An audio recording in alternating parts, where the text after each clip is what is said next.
Eu desejo uma boa noite a todos os espectadores. Sejam bem-vindos ao nosso canal da Twitch. Eu sou André Sobral, pesquisador do Instituto Aron Schwartz. O Instituto Aron Schwartz é uma associação civil sem fins lucrativos, criada com a missão de inspirar, resgatar, conectar e potencializar ciberativistas, programadores, entusiastas do movimento open source, do conhecimento livre e da ciência aberta, a seguirem movendo as estruturas da sociedade para um mundo mais justo e igualitário. Aron Schwartz foi programador, escritor, ativista político e hacker ativista, defensor da internet livre e criador de mecanismos de compartilhamento de dados. Metade da sua vida foi dedicada ao ativismo digital, estimulando o uso de tecnologias abertas e livres, o compartilhamento do conhecimento e a difusão de ideias que permitissem o livre acesso à informação. Hoje, nós teremos 8 convidados especiais para uma mesa redonda com o tema Manifesto Guerrilha do Acesso Livre, 15 anos. Nossos convidados são Alice Lana.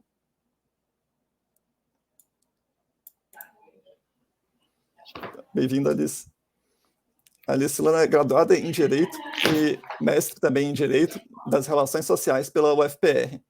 É coordenadora do Creative Commons Brasil, na frente de Ciência Aberta e Recursos Educacionais Abertos, e é integrante do Instituto Observatório do Direito Autoral, pesquisadora do Grupo de Estudos de Direitos Autorais e Industriais e consultora da Coalizão Direitos na Rede e do Internet Lab. Seja bem-vinda. Obrigada, André. Manda aqui. Bem-vindo. Nós temos também hoje o Davi Nemer, da Universidade da Virgínia, o professor nos departamentos de Estudos de Mídia, Antropologia e Estudos Latino-Americanos da Universidade da Virgínia, professor associado do Centro Berkman Klein para a Internet e Sociedade e pesquisador visitante do Instituto para a Reconfiguração das Mídias Sociais da Universidade de Harvard. Bem-vindo, Davi. Nós temos hoje também Felipe de Souza Silva, do MTST. Felipe, já chegou? Opa, tudo bom, Felipe? Felipe é técnico em Química, formador político e coordenador operacional do Contratic em Luta. Bem-vindo, Felipe. Nós temos hoje também o Jefferson Fernando. Bem-vindo, Jefferson. Jefferson é uma pessoa de origem humilde, transformou sua vida através do uso do código aberto. Com mais de 20 anos de experiência em software livre e código aberto, Jefferson administra um canal de YouTube com mais de 100 mil inscritos. Suas iniciativas como o Chamasmina já capacitaram milhares de mulheres para o mercado de TI. Boa noite. Bem-vindo. Olá, boa noite, boa noite. É um prazer enorme estar aqui nessa data super importante. Eu acho que para todo mundo que trabalha com tecnologia, acredita que a informação deve ser livre e compartilhada o máximo possível. Bem-vindo, Jefferson. Nós temos também hoje a Raquel Saraiva, presidenta e fundadora do IP.REC, graduada em Direito pela Universidade Católica de Pernambuco, mestre e doutorando em Ciência da Computação pela UFPR. Bem-vinda, Raquel. Nós temos hoje também o Vitor Pio, do Privacy Map, cientista da computação formado pela Universidade do Colorado e apaixonado por segurança ofensiva e privacidade, especialista em segurança cibernética pela Universidade do Colorado e em tecnologia da informação, comunicação e cultura pela Universidade Nacional de Córdoba da Argentina. Bem-vindo, Vitor. Boa noite. E nós temos também o Oswaldo Eugênio. Oswaldo, bem-vindo. Oswaldo é produtor cultural que desenvolve experiências multimídia imersivas, atua na realização de projetos de alcance nacional e internacional, é vencedor do Venice TV Award de 2020 e atualmente atua como head criativo na 2050 e no Estúdio Cria, consultor de arte e tecnologia do Museu da Manhã também. Bem-vindo, Oswaldo. Boa noite. Então, essa mesa enorme de pessoas incríveis que hoje nós reunimos aqui, a gente fica honrado de ter tantos convidados comparecendo e honrando a gente com essa presença. E caso vocês que estão assistindo a gente no Twitch tenham perguntas para os convidados, vocês podem ir digitando no chat, que ao final da mesa a gente vai ter um tempo para poder responder as perguntas da plateia. Então, para começar essa mesa, eu acho que o ideal é a gente tratar qual é o texto, né, que a gente está falando desse Guerrilha Manifesto. Então, vou colocar aqui na tela para vocês. E vou ler o texto com vocês aqui. Então, o Aron começa o texto. Informação é poder, mas como todo poder, há aqueles que querem mantê-lo para si mesmos. A herança inteira do mundo científico e cultural, publicada ao longo dos séculos em livros e revistas, é cada vez mais digitalizada e trancada por um punhado de corporações privadas. Quer ler os jornais apresentando os resultados mais famosos das ciências? Você vai precisar enviar enormes quantias para editoras como a Reader Elsevier. Há aqueles que lutam para mudar essa situação. O movimento Open Access tem lutado bravamente para garantir que os cientistas não assinem seus direitos autorais por aí, mas em vez disso, assegure que o seu trabalho é publicado na internet sob termos que permitem o acesso a qualquer um. Mas mesmo nos melhores cenários, o trabalho deles só será aplicado a coisas publicadas no futuro. Tudo até agora terá sido perdido. Este é um preço muito alto a pagar. Obrigar pesquisadores a pagar para ler o trabalho dos seus colegas, digitalizar bibliotecas inteiras, mas apenas permitindo que o pessoal da Google possa lê-las, fornecer artigos científicos para aqueles em universidades de elite do primeiro mundo. Eu estou fazendo uma besteira, acho. Perdão, gente. Eu tive o texto cortado aqui.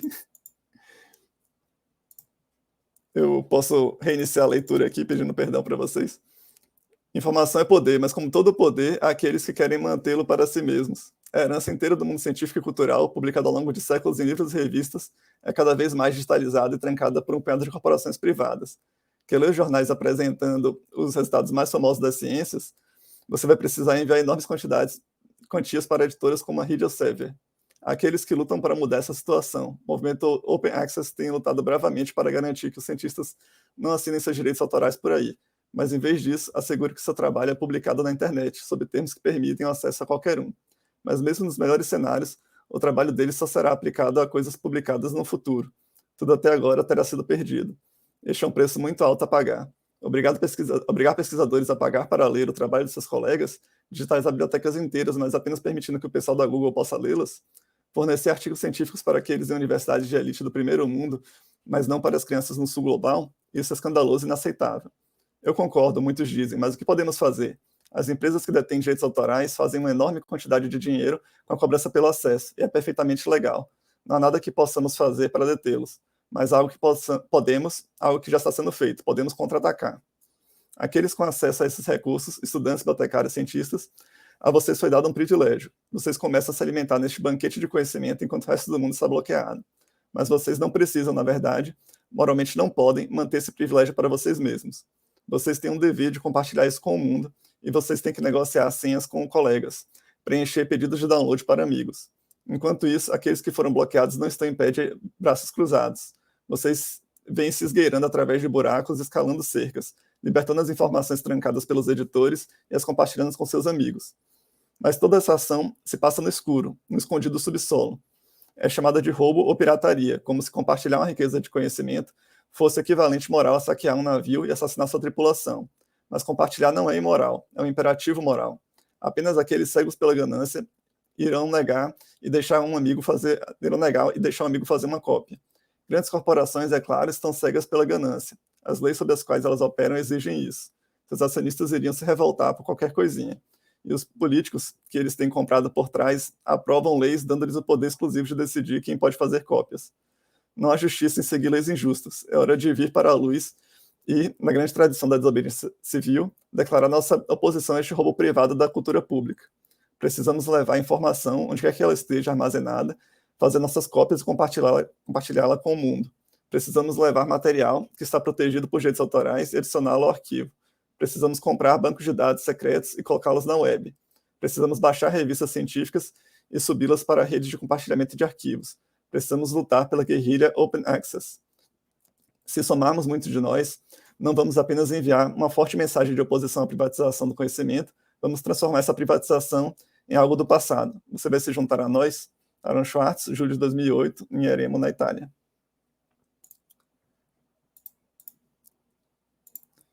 Então, o que eu pretendia para a gente organizar essa mesa é que, como temos muitos convidados, e imagino que todo mundo tem algo a falar sobre o tema, eu organizei 10 provocações que são para despertar a conversa, e qualquer pessoa que sinta que tem algo a falar sobre o tema provocado pode pedir a palavra e falar por 5 minutos. Eu vou avisar quando estiver acabando os 5 minutos, e aí a gente dá a palavra para outra pessoa, para não ficar monopolizando a fala por muito tempo e acabar que todo mundo não possa participar.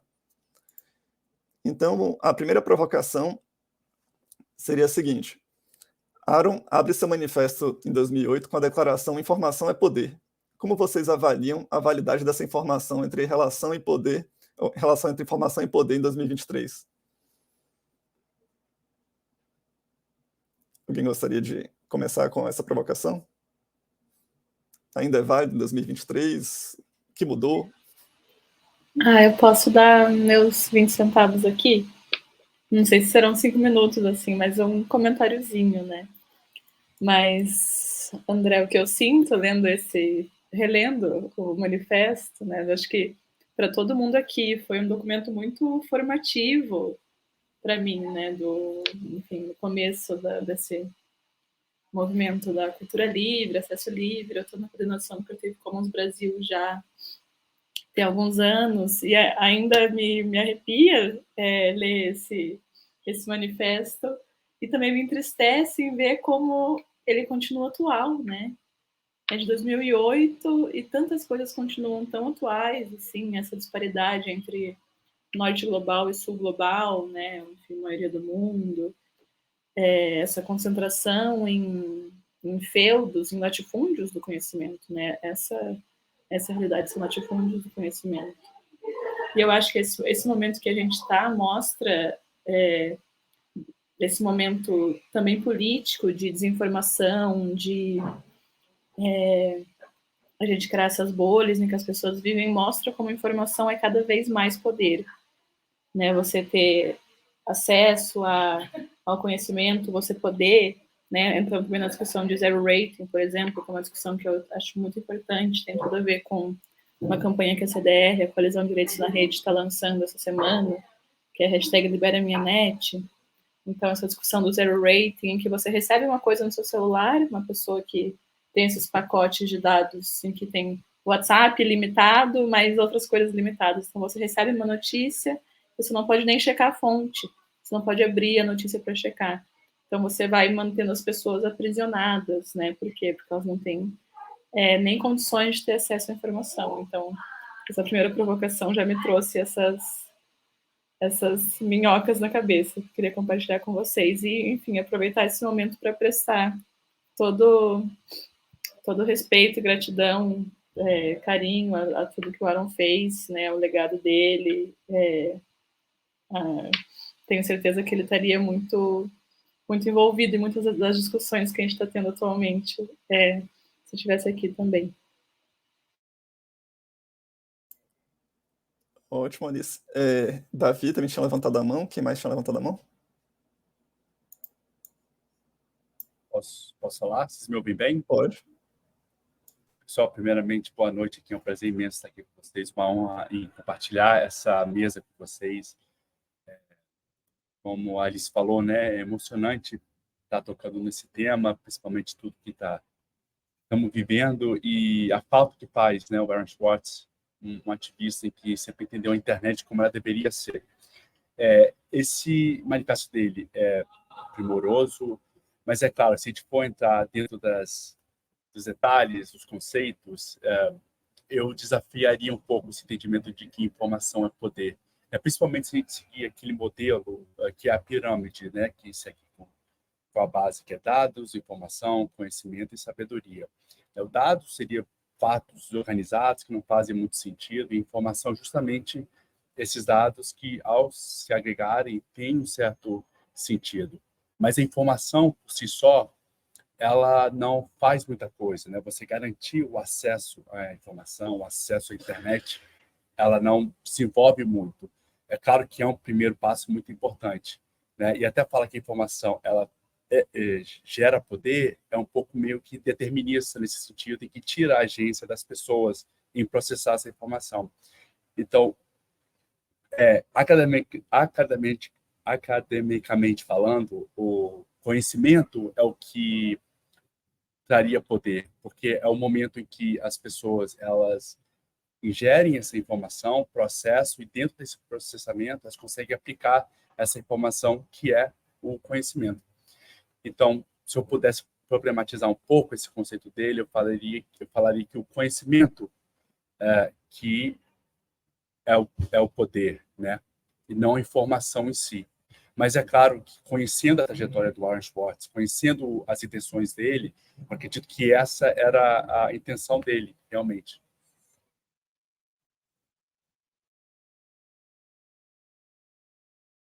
Então, uma ótima colocação. Alguém mais gostaria de falar sobre essa primeira provocação? Jefferson. Opa, posso também dar meus 2 centavos aqui, meus centavinhos de pausa aí. Bom, dentro do movimento a gente discute muito, né? A gente é do MTST, a gente é o núcleo de tecnologia, e acho que a gente tem uma conversa muito parecida com o que o companheiro que trouxe aqui, que não basta a gente dar o acesso, né?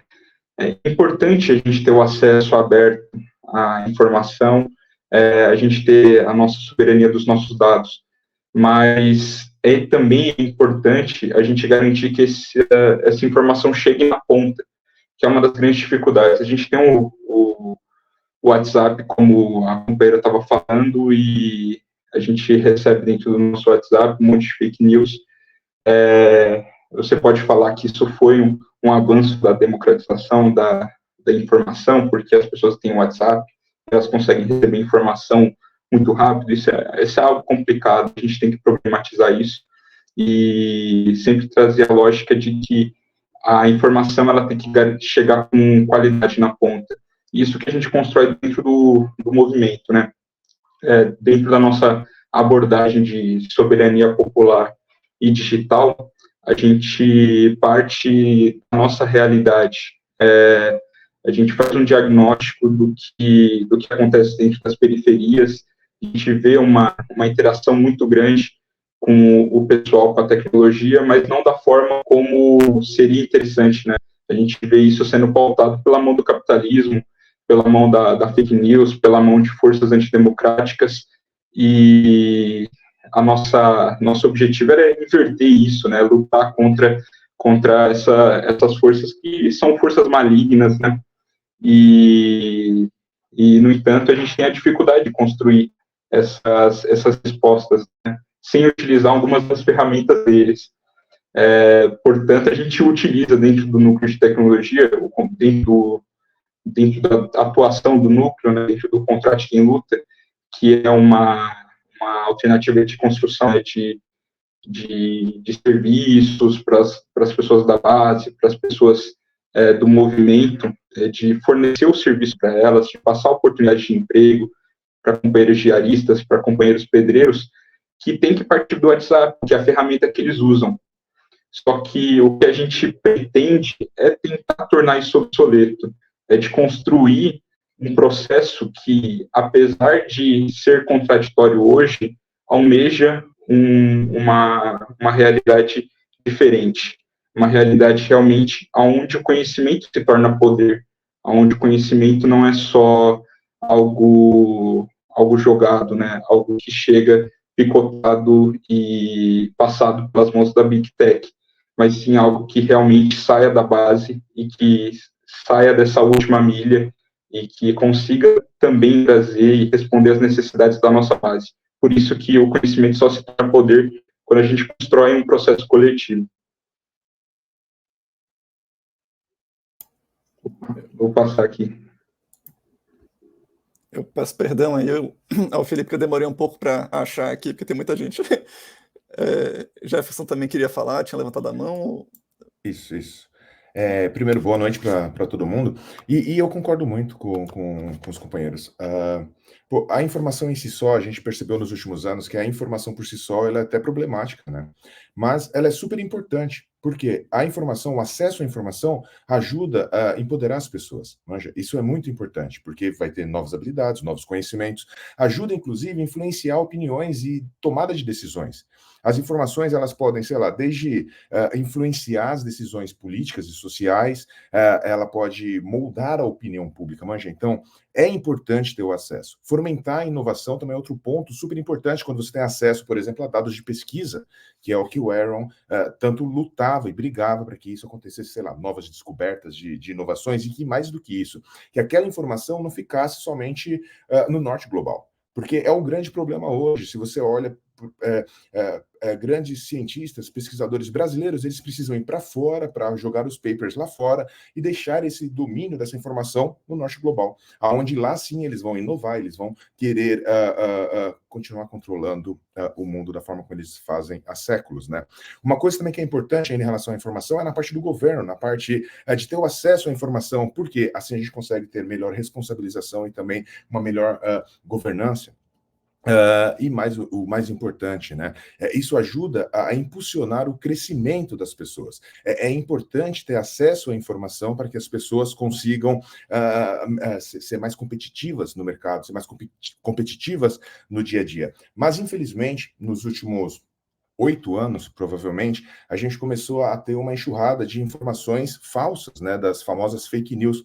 E isso atrapalhou enormemente. É que nem o Felipe falou, pô, é tão bom ter, tipo, as campanhas do Núcleo de Tecnologia do MTST, por exemplo, que utilizam o WhatsApp, o Contraste Quem Luta, só que naquele mesma ferramenta nós temos a disseminação de informações falsas, informações que vão levar ao desconhecimento.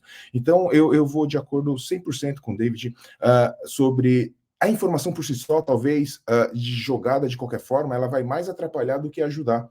O que importa é o conhecimento. E se você olhar o conhecimento das informações que foram postas nas redes nos últimos 8 anos, são coisas que chegam a beirar o absurdo, né? Ao invés de empoderar o nosso povo, acabou fazendo com que o nosso povo brigasse, que o nosso povo, sabe, se descolasse literalmente da realidade. Então, o acesso à informação é muito, mas muito importante. Mas, como disse também o Felipe, é importante também que tenha grupos que consiga levar mais gente, informações de qualidade, e essas informações, sim, vão trazer mais clareza para as pessoas. A ação do Aaron, por exemplo, no MIT, foi sensacional, porque era um conjunto de informações que era importante para o resto do mundo poder inovar da mesma forma como o norte global consegue inovar, consegue progredir.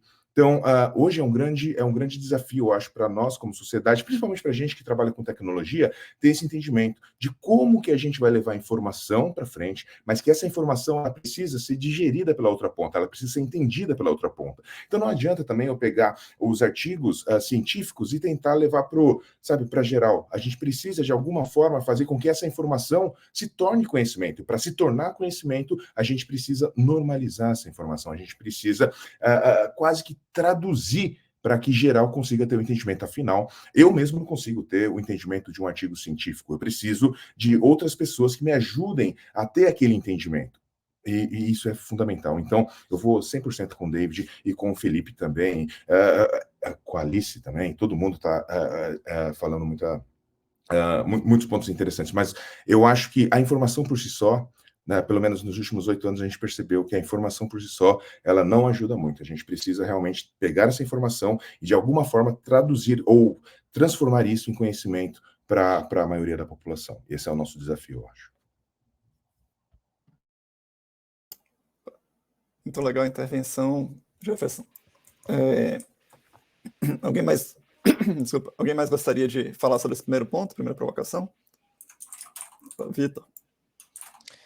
Muito boa noite. Eu acho que esse é um evento sensacional. Acho que o Aaron ficaria muito feliz se ele estivesse conosco sobre essa discussão que a gente está tendo. Acho que ela é muito importante para a sociedade e eu fico muito feliz de estar participando aqui com todos. Acho que da perspectiva que o Aaron traz aqui sobre ser poder, eu entendo mais como sobre o domínio dessa informação. Quem possui o domínio dessa informação possui o poder de exercer determinada atividade, determinada ação sobre ela.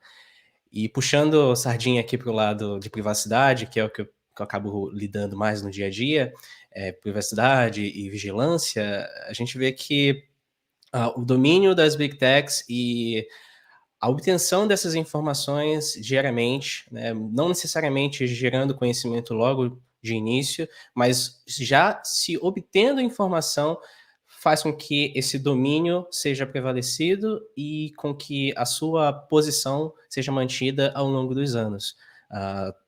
Estamos também vivenciando isso através agora das IAs, né, utilizando dados que estão na internet para fins comerciais E, mais uma vez, é uma nova forma de obtenção da informação, de domínio dessa informação, para que seja gerado um conhecimento e, posteriormente, uma sabedoria em cima disso. Então, eu vejo que o Aaron, ele tem uma boa intenção aqui em declarar que informação é poder. A partir do momento que foi começado a ser discutido aqui, eu lembrei na hora do edifício panóptico, né, concebido aí pelo Jeremy Bentham, que se trata exatamente sobre isso, sobre a informação sendo obtida em tempo real a fim de gerar controle social. Então, a informação tem esse poder se for exercida esse tipo de ação para enfim, estabelecimento da posição, controle social e assim por diante, assim como já tem visto diversos setores, principalmente aí por Big Techs, governos totalitários, por exemplo, utilizando essas informações para fins escusos. Obrigado, Vitor. Quem mais? Alguém mais gostaria de falar sobre essa provocação? Raquel.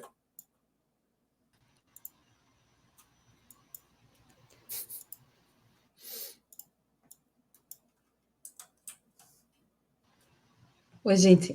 Primeiramente, boa noite. Obrigada pelo espaço para estar aqui fazendo essa discussão, que eu considero riquíssima. Assim, acho que eu tenho uma grande admiração assim, pelo legado de Aaron Swartz, e é muito bom estar aqui com vocês.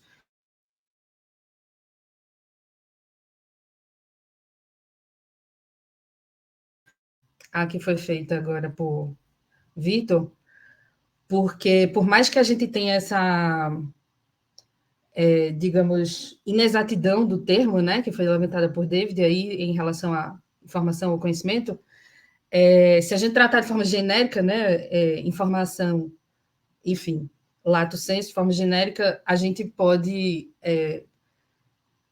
e talvez não tenha sido essa a intenção de Aaron Swartz lá naquele momento, mas se a gente trouxer isso para o campo dos dados pessoais e de como esses dados estão sendo utilizados, foram utilizados ao longo dos anos pelas grandes empresas, né, as Big Techs, as empresas que fizeram sua fortuna e o seu monopólio também, né, em alguns casos, com base em dados pessoais, eu acho que essa informação ela se torna muito verdadeira, assim, porque a informação que a gente mesmo fornece, né, para essas plataformas, que elas vieram coletando ao longo dos anos, deu a elas um enorme poder, assim, o poder de, inclusive, influenciar no debate público, que foi o que a gente conseguiu perceber nos últimos anos, e essa informação que a gente cede para as plataformas fica lá encastelada nas grandes corporações. Então, mesmo que Aaron estivesse se referindo, naquela época, quando ele escreveu esse manifesto, a informações acadêmicas, ao conhecimento que a gente gera e que devia ser livre, né? E eu concordo plenamente com isso. Eu acho que a gente pode fazer essa relação também, assim, em relação à informação que foi coletada durante muitos anos, em uma época que não havia regulação específica, né, sobre esse modelo de negócio das plataformas, que gerou esse enorme poder que elas têm hoje de, inclusive, direcionar discursos e influenciar no debate público. Então, eu acho que é algo a se refletir também, né? Essa informação ou essa frase tão simples, né? Curta, direta, informação é poder, acho que ela gera muitas inquietações, assim. Eu estou 100% de acordo com, enfim, tudo que foi falado aqui. Acho que esse manifesto é uma fonte de inspiração ainda, para muita gente, para mim, certamente, até hoje. Obrigado, Raquel. Oswaldo gostaria também de falar sobre essa primeira provocação? Eu estou provocador e ouvindo e refletindo sobre tudo isso, né? Porque quando eles aprenderam, né, começaram a estruturar os dados e capitalizar com isso, isso fez com que o nosso tempo, de certa forma, gere esses dados, né? Nosso fôlego, nosso tempo de vida aqui, todas as formas de dados estão sendo geradas e processadas para algum fim comercial global, que é muito louco. E eu acho que hoje esse desafio de compreender o que o pessoal que estava falando de tempo, que era um outro tempo também, então vão ter contextos, palavras que a gente vai olhar e vai refletir sobre, vai provocar a gente a estar olhando com as lentes de hoje, né? E eu vejo que a caminhada de muita gente aí que nesse período aí dos anos 2000 a 2020, né, os zeros aí, estão construindo, que é isso, as pessoas acabam construindo dentro desses ecossistemas, vendo quão cruel é o rolê, e aí buscamos sempre criar uma alternativa. E aí, dentro dessas alternativas, eu acho que instrumentalizar que a gente tem que estar numa guerra de narrativa, e os dados fazem parte dessas narrativas, é muito interessante, assim, provocante. Eu estou aqui muito refletindo sobre essas provocações aqui, e agradecendo sempre, né, quem chegou antes, trouxe a palavra. Muita gente pagou muito caro por estar falando, expressando muita coisa do que estava por vir, né? Muita coisa que a gente está vivendo hoje em relação ao Oriente Médio, Europa, essa conjuntura global, inclusive, em 2008 já estavam falando, em 2000, então é um lugar de buscar a gente cria espaços que sejam sustentáveis dentro desse mundo que a gente está vendo hoje. Hoje, por exemplo, a gente está falando disso aqui, eu estou refletindo muito, que eu estou em Manaus agora, né? E aqui está esse rolê, né, do desmatamento, da seca extrema, e pensar em solução quando não tem água, e o ar do lugar que deveria ser mais pura tá poluído, tipo Xangai, tipo, que porra que a gente está fazendo, sabe? O que a gente está buscando, que dados a gente quer gerar, o que a gente quer fazer de impacto no mundo? São várias perguntas, né, são mais perguntas que respostas, para a gente estar co-criando essas possibilidades, que se a gente não tentar, a gente já sabe o caminho, está acontecendo aqui agora já. Então, traz esse olhar de mudança, né, independente da conjuntura, que a gente pode fazer para mudar diante desses grandes e complexos sistemas que estão dominando tudo. E parece que não tem causalidade, né, mas está tudo interligado. E aí é complexo demais, né? E ficam muitas dúvidas sobre isso, tipo, gente. E aí? Vou aproveitar então a deixa do Oswaldo e dizer que depois que o Aaron fala que informação é poder, ele entra com uma ideia de que a gente poderia perder uma herança científica e cultural. Então a provocação é: o que é que tem a ver, né, informação é poder e herança científica e cultural com o brasileiro médio? Quem gostaria de comentar sobre isso?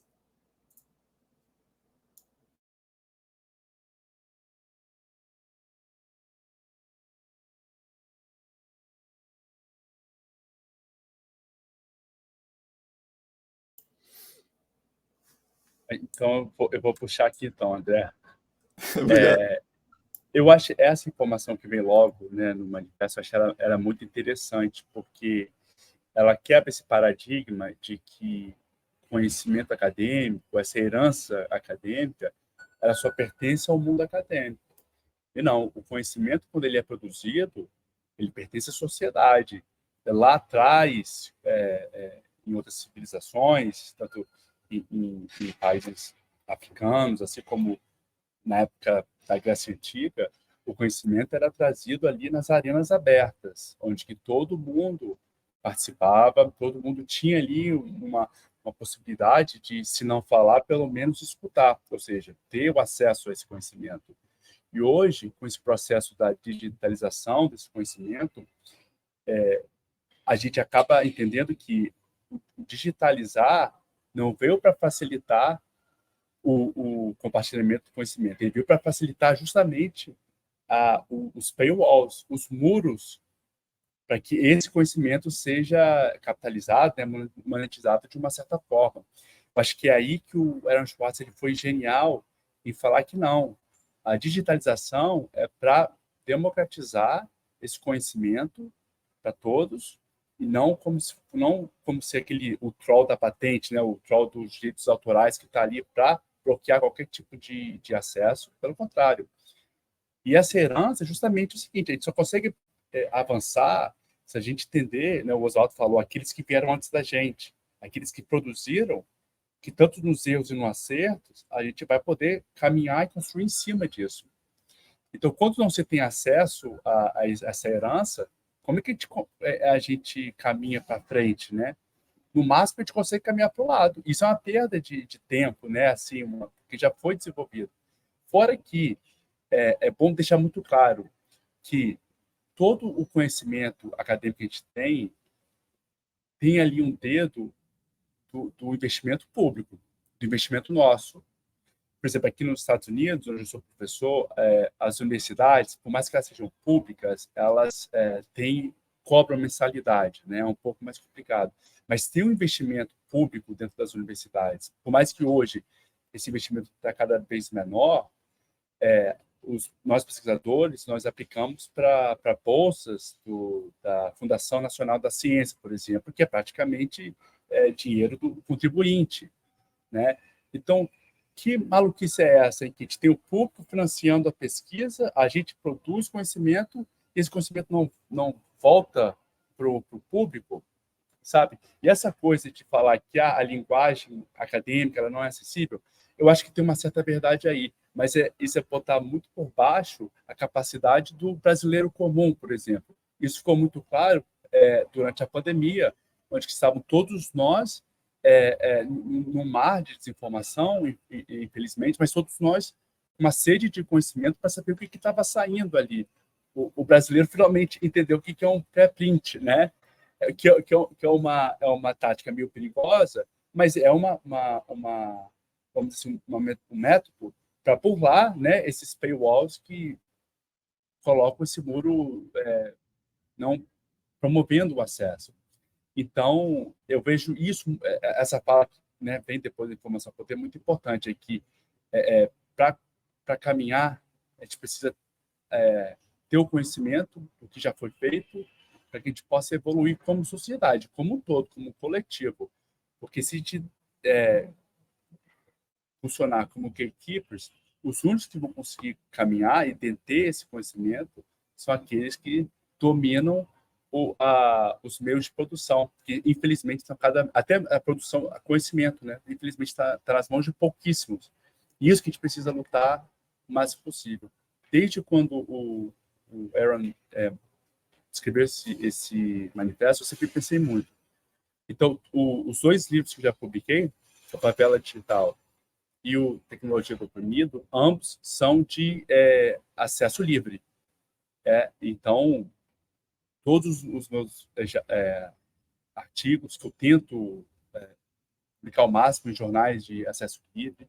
Então, acho que trazendo a experiência também individual, isso bota um modelo a ser seguido pelos outros, né, que estão vindo no meio acadêmico, e que vale muito mais a pena ter como objetivo um jornal, uma revista acadêmica, que tem uma reputação boa, mas que também tem acesso livre, do que uma revista que pode ser a número 1 do campo, mas que tem um acesso restrito.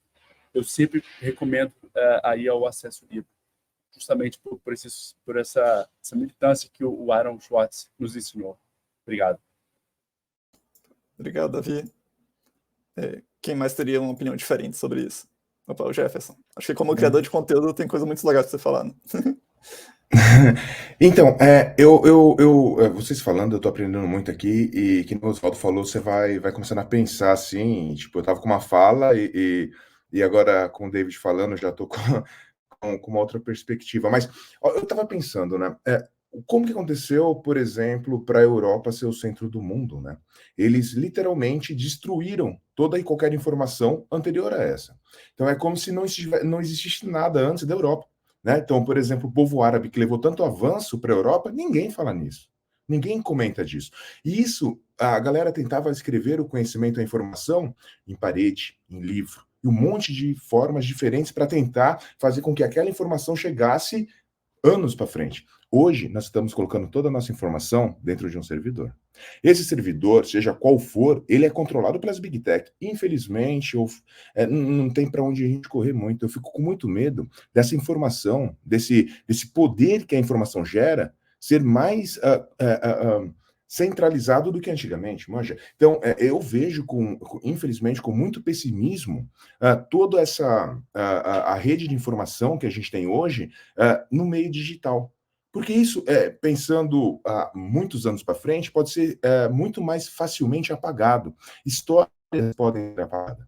Manja, então, essa forma de apenas digitalizar a informação, eu acho que está fazendo com que a gente consiga reunir toda a informação numa única casa, que pode ser, alguém chegar lá e botar fogo nessa casa e toda a informação, toda a história vai embora. E isso é muito importante, porque quando a gente fala em herança científica, por exemplo, e cultural, é muito importante a informação, porque imagina só, hoje, você apagando a informação, você apagando a história, a gente está falando que, sei lá, a gente está destruindo a herança cultural para a identidade e também de uma coesão social. Manja, imagina que você está pegando, está destruindo a história, destruindo uma porrada de informação que poderia ser utilizada para unir as pessoas, para levar mais conhecimento, mas infelizmente não. Hoje em dia, a gente está reunindo essas informações cada vez, sei lá, num servidor, que pode ser controlado, pode ser manipulado, até mesmo da Covid, que o David falou. Imagina o quanto de informação falsa foi levada naquele momento. E a gente deixar com que a população somente receba essa informação e deixe com ela somente para digerir isso, é complicado. Infelizmente, eu queria que não fosse, eu queria que toda pessoa pudesse ter um melhor entendimento sobre aquela informação. Mas mesmo na pandemia, a gente viu o quanto de desinformação, a gente viu pessoas morrendo por usar medicamento incorreto, que foi dado através de um WhatsApp da vida, alguém que estava controlando aquela informação, reuniu e organizou aquela informação com o único propósito de levar a informação para que não gerasse conhecimento, mas para que desinformasse a pessoa. A gente está dando informação, mas não é para informar a pessoa, mas sim para desinformar, para deixar o povo mais perdido do que já estava. Eu vejo com grande pessimismo, infelizmente, ao jeito que a gente está criando conteúdo, o jeito que a gente está criando a informação, o jeito que a gente está criando o conhecimento, porque a gente está colocando em um servidor, a gente está colocando na mão de Big Techs, de 3, 4 Big Techs. Se hoje, por exemplo, a Meta resolve, acabou o WhatsApp, o que a gente vai fazer? Vai para o Mastodon? Somente com a galera tech? A gente vai falar para nossa bolha? O povo todo não precisa? Manja, então, tipo, é complicado. Eu vejo infelizmente, com muito pessimismo, cada dia mais em relação a quem controla a informação e como ela é disseminada. Manja, então, por mais que a gente tenha o romantismo de achar que a gente tem ferramentas para sharear a informação, infelizmente essa não é a verdade, porque ela continua controlada. O Google, as grandes Big Techs fizeram uma campanha um tempo atrás aí contra um projeto de lei que estava para acontecer. E como que eles fizeram isso? Informando a pessoa, mandando informação para manipular essas pessoas. Olha o que está acontecendo, por exemplo, em Israel, na Palestina, faixa de Gaza, tá horrível. E com a informação gerada, controlada pelas grandes Big Techs, a mídia ocidental não fala sobre o real problema, porque ela não quer informar a pessoa, ela quer apenas criar uma narrativa. E eu tenho medo que essa narrativa, depois de 100 anos, 50 anos, o que a gente vai estar falando? Qual que vai ser essa informação? O que a gente tirou disso daí? Infelizmente, eu sou bem... eu acho que falta mais Aaron hoje em dia, para que traga para a gente mais soluções. Manja, infelizmente, a gente está carente de pessoas que vão trazer soluções para a gente. Cada dia mais, a gente está preso na mão das Big Techs. A gente está cada dia mais preso no sistema, na forma de gerar informação, que é somente para uma coisa, enriquecer a galera que já é bastante rica e controla esse mundo. Então, a gente precisa buscar soluções e é muito bom ter esse tipo de bate-papo, porque vai fazendo com que a cabeça fique a milhão, né? Você, tipo, eu estava com uma fala anteriormente e com a conversa de vocês a gente vai mudando e vai pensando quanto é problemático o que a gente acha que na verdade é salvador. Manja, que seria uma libertação, mas não é. Eu acho que a gente está cada vez mais afunilando e indo para um penhasco gigante lá para frente, no que tange a informação. Raquel? Eu queria falar porque essa fala de Jefferson me fez lembrar de um fato que aconteceu recentemente. A gente no Hiperrec organizou um evento que aconteceu em setembro, que foi a Criptofrevo. A gente juntou ali o debate sobre a necessidade do uso de criptografia com cultura popular, né? A expressão do frevo, que é uma das nossas expressões mais características culturais. E aí esse evento aconteceu num museu chamado Paço do Frevo, em Recife, que é um museu que detém, né, expõe toda a história do frevo. E aí, quando a gente estava organizando esse evento lá, a gente, conversando com o pessoal lá do museu, eles levantaram uma preocupação para a gente que se relaciona com isso que Jefferson falou, em relação à digitalização das informações. Por que eles falaram? Que toda a informação que a gente está gerando hoje em dia, ela está sendo capturada, digitalizada, e está tudo indo para os servidores, como o Jefferson estava falando, servidores de Big Techs. Então, está tudo indo, sendo transmitido diretamente por grupos no WhatsApp, sendo postado no Instagram, no Facebook, no Twitter, ou X, ou Twitter, como eu gosto de chamar, enfim, TikTok, essas plataformas todas. Mas e depois? Como é que vai ser, depois, no futuro, o trabalho dos museólogos, dos historiadores, para recuperar essa informação que a gente está gerando hoje? O que é que vai acontecer com essa informação? Ela vai se perder? Onde é que ela vai ficar? E eles falaram isso como uma provocação que eu trago aqui para vocês também, porque eu não tenho resposta para isso, né? Mas isso me fez refletir muito, assim, a gente está gerando uma quantidade absurda de informação, está tudo sendo digitalizado, está tudo sendo transmitido pela internet, está tudo sendo armazenado nesses servidores, mas e depois? O trabalho dessas pessoas que vão vir depois da gente, lá na frente, né? A galera que vai estudar história, estudar esse tempo que a gente está vivendo hoje aqui e tentar recuperar a informação para saber como é que a gente vivia, da mesma forma que os historiadores fazem hoje, né? E tentar catalogar, sistematizar isso de alguma forma. Então, a gente vai ser uma dificuldade enorme, porque a gente não sabe onde é que essa informação vai parar, e são, né, terabytes e terabytes e terabytes de informação que são produzidas todos os dias, tudo digital. Como é que a gente vai fazer para recuperar esses documentos depois, né? E aí eu deixo para vocês também, porque, como eu disse, eu não tenho resposta para isso, mas eu fiquei bem impactada com isso, assim, era uma coisa que eu nunca tinha pensado, e a fala de Jefferson me fez lembrar isso agora. Vocês estão trazendo provocações excelentes também. Quem gostaria de comentar com base nessa conversa toda? Vitor? Ótimas provocações. A mente está começando a esquentar, gente. Calma aí. Vamos lá.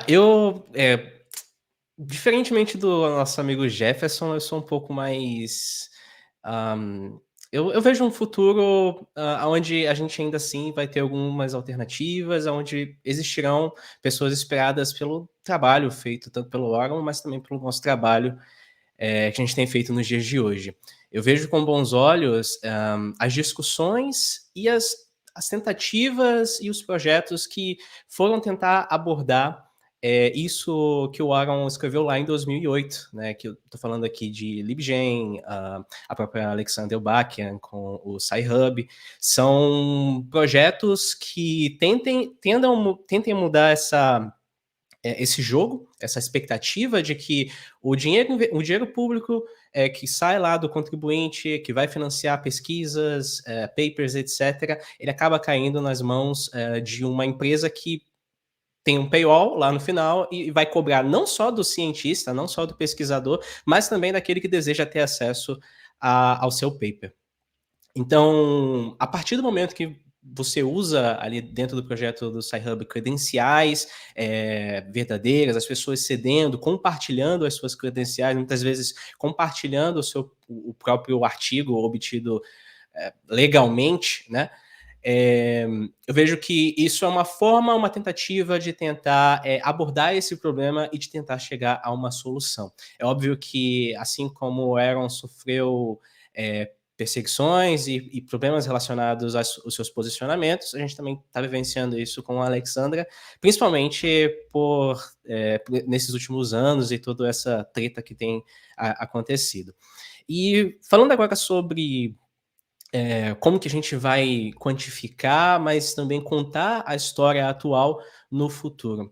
E um ponto que eu também vou deixar um outro questionamento aqui, uma outra provocação, é que hoje todas as informações geradas por nós, a gente entra na questão de soberania digital, né? A gente cede essas informações, os dados com contexto, e eles acabam não sendo mais nossos, mas podendo ser utilizados com interesse comercial por essas empresas.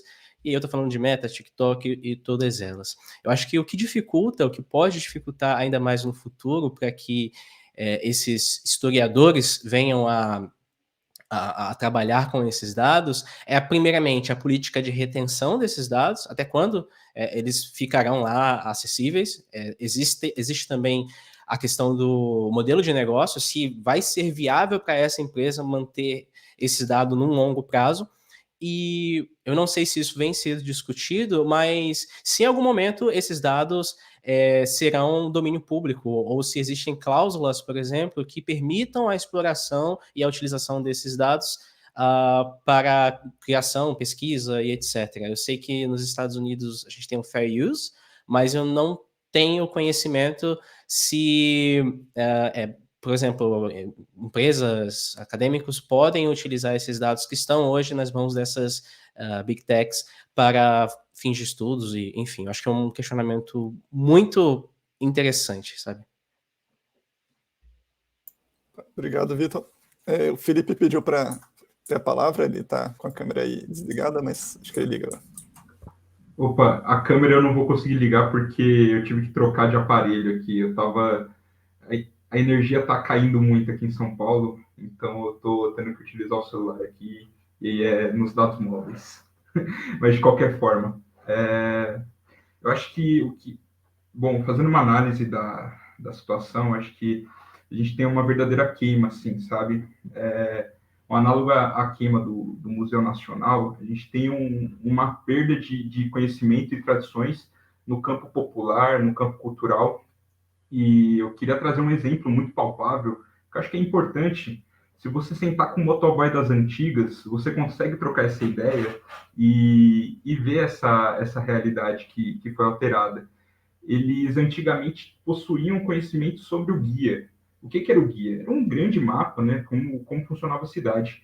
E a relação desse trabalhador com esse guia era realmente um conhecimento popular, onde ele sabia como a cidade funcionava, onde ele sabia como transitar na cidade sem se machucar, e como passar também esse conhecimento para os outros companheiros. Esse tipo de relação foi totalmente perdida. Eu acho que é importante da gente ter essa perspectiva de que o Uber é muito bom, que o iFood é muito bom, que um Get Ninjas é muito bom, mas quando se coloca na relação o principal objetivo, que é o lucro, acaba acontecendo a alienação do trabalhador dessas suas ferramentas de trabalho. Hoje o trabalhador não consegue ter a mesma relação com a cidade que ele tinha antigamente. Ele não tem a mesma relação com o espaço urbano que ele tinha antigamente. Ele não detém as suas ferramentas de trabalho. E eu acho que o exemplo do Contraste Quem Luta é bom, eu estou falando em causa própria aqui, porque casa com o legado do companheiro Aaron, de trazer mesmo essa discussão e casa, né, com a questão da soberania popular digital, que dentro do contrato a gente não só dá todo o dinheiro para o trabalhador, a gente dá toda a gerência de dados na mão dos trabalhadores. Os dados são dos trabalhadores e eles tomam as decisões baseadas nos dados que é do Contrate Quem Luta, que são deles, e embora a gente tenha que utilizar as ferramentas que estão postas aí, que a nossa base utiliza, todas as tomadas de decisão são dos trabalhadores, não é daquele 1% que fica ali brincando de dominar o mundo, que eu acho que é importante a gente ter essa noção. E que isso casa muito com um sonho de democratizar realmente a informação e eu trouxe só esse ponto aí, que está muito mais relacionado com a periferia, né, com os motoboys, com o trabalho que vem do povo mais precarizado, que também casa com conhecimento acadêmico, que também sofre esse apagamento, que também sofre esse encastelamento, e também sofre esse processo de afastar o sul global do conhecimento que está lá no norte. Bom, é isso.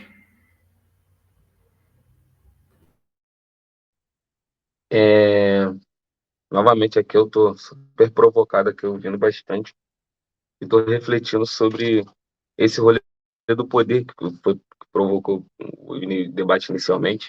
E eu estou pensando sobre a potência, né? Como a potência das coisas também, independente da forma, do lugar que ela tiver, vai reverberar no tempo.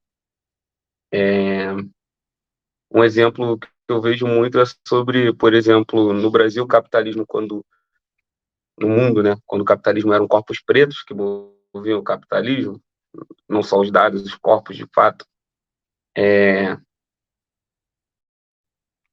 era muito louco, porque quando vieram as máquinas substituir esses corpos, rolou uma resistência e que tudo ia ficar pior, e o capitalismo continua hoje, e hoje são os dados, mais que nossos corpos, nosso tempo, nosso axé, nosso fôlego de vida, muitas vezes.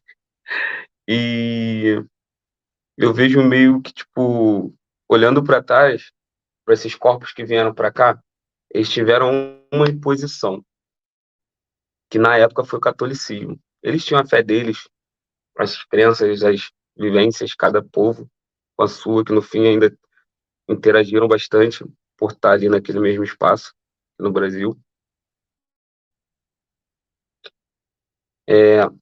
Conseguiram, tipo, sincretizar a imposição do catolicismo. Então, toda aquela fé, todos aqueles códigos que eles tinham, eles botaram naquela santa branca que o católico obrigou. Então, tipo, referências como São Jorge, Ogum, então, tipo, o sincretismo acabou fazendo com que eles conseguissem se comunicar com a gente hoje, depois de muita... Então, eu vejo hoje a tecnologia como uma nova imposição. É aquele lance, o mundo antes de Cristo, depois de Cristo, antes da internet, depois da internet. E agora, no depois da internet, hoje a gente, de alguma forma, com os nossos dados, a gente sincretiza também essa imposição que está sendo, essas big techs estão colocando, tipo, é um novo Vaticano compartimentado. Então, tipo, eu vejo que nesse sincretismo a gente vai estar num cenário bizarro mesmo, como o nosso amigo falou aqui, e o outro também eu concordo que também tem um cenário interessante, e é isso, como a gente sincretiza essa imposição para poder comunicar com as pessoas lá na frente. Como a gente vai estar, tipo, como a amiga falou da arqueologia de dados, né?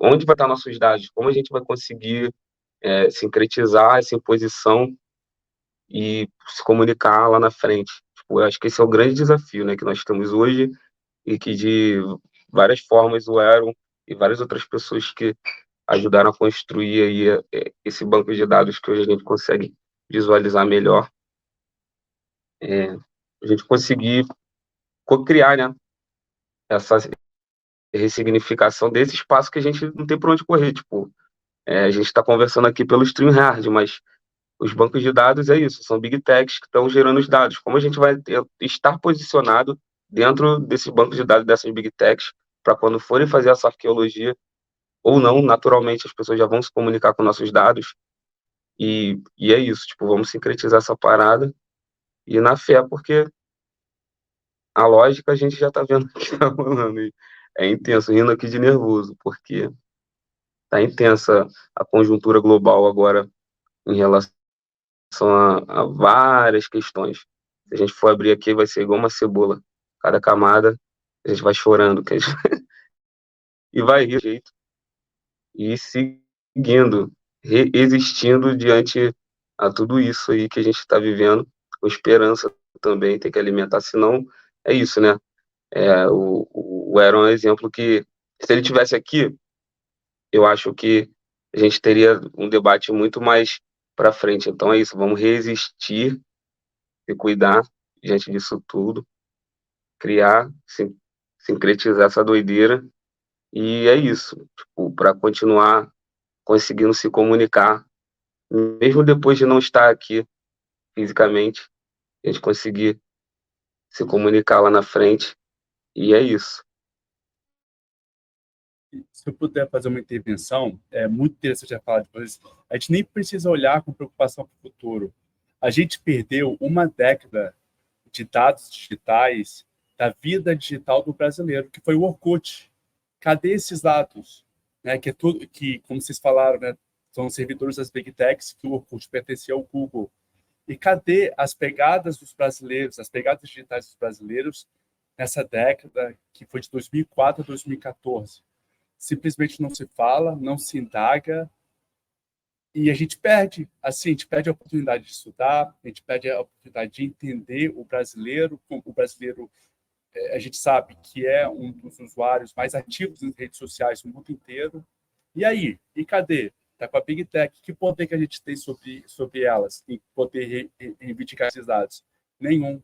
É muito preocupante, né? E quando a gente fala de acesso aberto, com certeza o Aaron Schwartz aqui também fala sobre a infraestrutura aberta. Essa infraestrutura ela tem que ser aberta para a gente ter acesso aos dados abertos.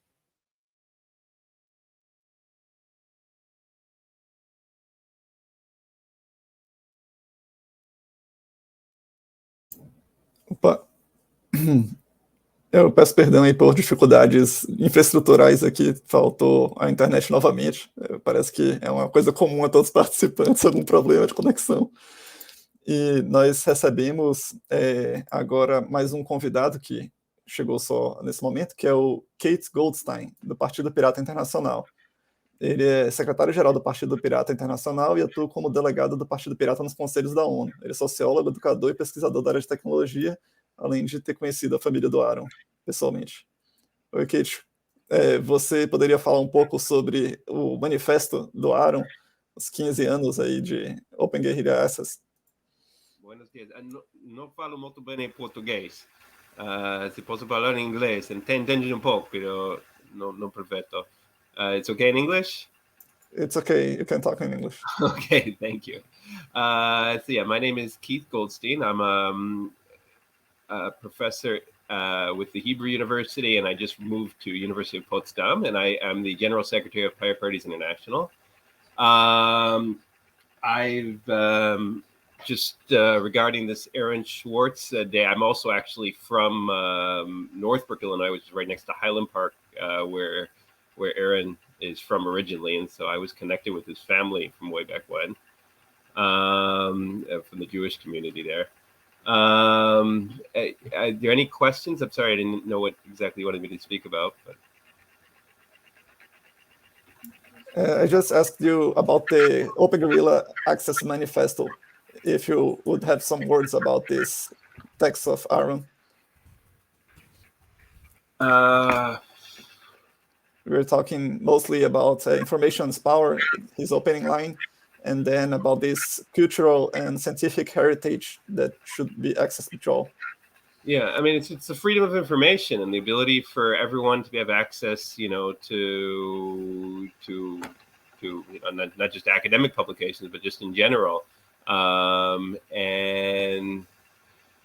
that this kind of idea, I guess it goes back to the original idea of museums. That museums were supposed to be free and open to the public, and over time they've become a pay to visit, thing. And nowadays museums get around that by offering like a free day, but it's not enough.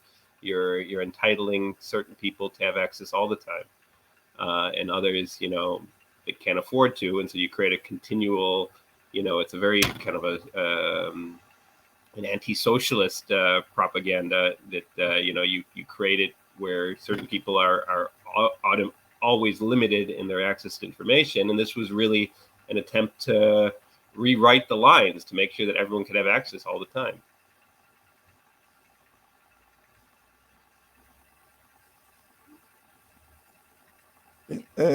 Thank you for your participation. You were conducting this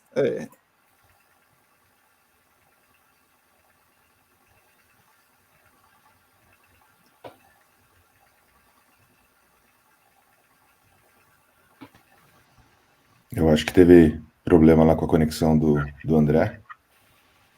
Pra tu ver, né? Cidade como São Paulo, megalópole, não tá com problema de luz, de internet.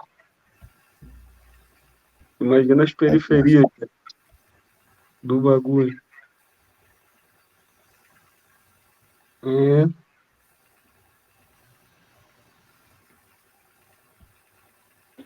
Acho que foi. Quem é que Vamos ver está em se- São Paulo agora? Queria saber como é que tá rolando esse evento em São Paulo, tô muito curioso, porque é sobre tecnologia também, né? A cidade estava um tempão sem luz, e aí outros serviços básicos. E, pô, falando de inovação, de cidade inteligente, tipo, gente, que inteligência da cidade. Como é que isso acontece, cara? Cheguei aqui em Manaus, tem que usar máscara. Xangai, Manaus, velho, pulmão do vento, pra ser um lugar, tipo assim, o que a gente tá criando agora, tá ligado? E o que a gente pode estar buscando de solução para tudo isso, né? E fica essa provocação que dessas previsões que eles davam, que estão acontecendo, com, olha, vai dar merda. E tá dando. Estamos aqui agora conversando sobre esse período e olha lá, ele voltou. Ele vai falar melhor que... Opa, eu voltei novamente. Tá complicada a conexão com a internet aqui. Tá bem difícil. Eu vou soltar outra provocação para vocês e pedir para o Toledo ficar intermediando, você ficar caindo e voltando, e vamos tentar continuar. Kate, I will try to continue the talk with other participants, and I will translate to you in the chat if I can with this internet connection that I'm having. And you can participate if you wish, asking for the word, okay? Okay. Então, aproveitar essa situação para poder fazer a provocação seguinte, né? O Aaron, no manifesto, ele acaba mostrando a preocupação, né, com o sul global e como a gente teria acesso ou não a esses produtos, né, da herança científica e cultural. E como a gente conversou tanto aqui sobre infraestrutura, da energia elétrica em São Paulo, da queimada em Manaus, a gente poderia, então, colocar como provocação aqui o que o brasileiro pode fazer. O Aaron sempre dizia, né, que sempre há algo a ser feito. E o que o brasileiro poderia fazer para ter essa infraestrutura, né, de energia, de comunicações, que não ficasse sujeito às empresas estrangeiras e à qualidade de serviço que elas podem prestar para a gente quando elas desejam prestar, mesmo pagando caro. Eu acho que esse é um ponto muito importante, que a informação vai ajudar bastante, né? Porque hoje, infelizmente, a gente acaba com a enxurrada de informações, literalmente a enxurrada de informações, a gente acaba achando legal fazer privatizações de setores muito estratégicos para o país, para o povo e tudo mais. E aí eu quero trazer aqui uma coisa que é bem simples. Nós estamos, que nem o Oswaldo falou, São Paulo é a principal capital, a principal cidade da América Latina, né? A terceira, eu acho, maior do mundo. E a gente está 3, 4 dias sem energia. E aí você fala assim, beleza. Pô, 3, 4 dias sem energia nos Jardins, né? O Morumbi, são bairros ricos, né? E aí você olha Paraisópolis, que basicamente uma rua de distância, nem lado a lado com o Morumbi. Lá a galera tá sem luz ainda. Será que é a infraestrutura? Será que a gente está deixando... Quem é que vai reclamar mais? É o pessoal do Morumbi, do Jardins ou do Paraisópolis? Quem que tem mais acesso à informação, ou então para pegar e levar a sua voz? É a galera de Paraisópolis ou a galera do Morumbi? Eu acho que a gente precisa começar a discutir uma forma mais horizontal, manja, sobre como que nós estamos andando. Então, a informação está chegando para a galera e a galera está achando que é legal você privatizar, por exemplo, as concessionárias de energia. E, às vezes, a galera que está sofrendo agora em Paraisópolis, que provavelmente vai ficar mais dias ainda sem luz, muitos deles, não muitos, né, mas alguns deles, acham até que em determinado momento, com a informação que está recebendo, de que talvez a privatização seja uma boa. A gente está falando da privatização dessa Besp agora, que vai acontecer daqui a pouco, e vai acontecer, se a gente não se mobilizar. Eu acho que hoje ainda, quando a gente vai falar, pô, tá sem luz, eu vejo meus amigos que trabalham com tecnologia, que ganham 20 mil reais por mês, que moram em bairro rico e tudo mais, pô, tá sem ar-condicionado, tá sem internet, tá sem não sei o quê. E a galera lá do Paraisópolis? Quando que a gente vai conseguir colocar um microfone para eles falar? Para eles contar a história deles? Daqui a pouco, daqui 10 anos, a gente vai falar que a energia ficou fora somente 2 dias. Porque era só na Paulista. A Paulista ficou só 2 dias ali, região da Paulista. Mas Paraisópolis vai ficar 4, 5, 6, 7, não sei quanto. Quem vai contar a história dessa galera? Antigamente, essa galera poderia contar a história dela, ou todo mundo poderia contar a história dela, que não estava lá atrás, riscando na parede, né? Escrevendo, tentando passar para adiante. Hoje não, a gente vai reclamar, vai colocar dentro de um portal, dentro de uma Big Tech, e eles vão escolher qual informação vai para frente. As dores desse povo não vai aparecer. As dores da galera lá da faixa de Gaza não tá aparecendo. Tá todo mundo muito mais preocupado com os 200 reféns do que com as 10 mil pessoas que já foram, sendo que metade, mortas, né? Sendo que metade são crianças, bem provavelmente. E a gente não tem acesso a essa informação. Eu acho que a gente precisa discutir uma forma que realmente que todo mundo vai ter a voz. Hoje em dia é uma falácia isso, que a internet todo mundo tem voz. Porque não adianta eu ter a minha rede social com 5 pessoas lá e eu ter voz. Tô falando para quem? Para minha tia, para minha avó? Quem tem voz mesmo continua sendo a mesma coisa que sempre teve. São os grandes grupos de mídia. E eles selecionam o que vai para frente. Então, esse problema que a gente está passando em São Paulo, em todo o Brasil, aqui, eu tô aqui, eu vim fazer uma talk aqui no Sul, e aqui também está debaixo da água tudo. Tem um monte de lugar aqui que está debaixo d'água. Mas quando que a gente vai conseguir realmente fazer com que a informação seja democrática? Quando que a gente vai conseguir realmente fazer com que as pessoas consigam falar e que outras pessoas vão levar isso em consideração?